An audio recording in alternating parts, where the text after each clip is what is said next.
Hey everyone, how are you? Welcome to Backspace.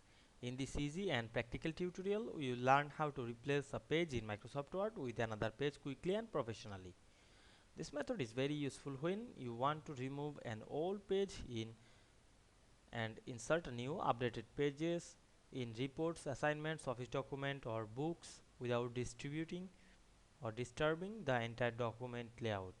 In this video, we will discover the correct way to delete a specific page in insert a new page, its place while keeping formatting clean and organized. So let's get started. We can see here a document.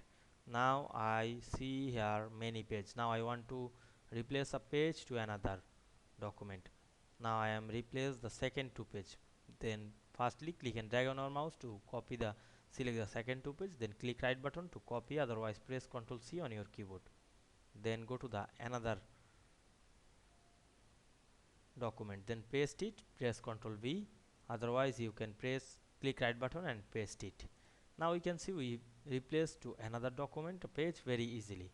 I hope you understand this process. If this video helped you, don't forget to like, comment and subscribe my channel to get more than important video very soon. Thanks for watching.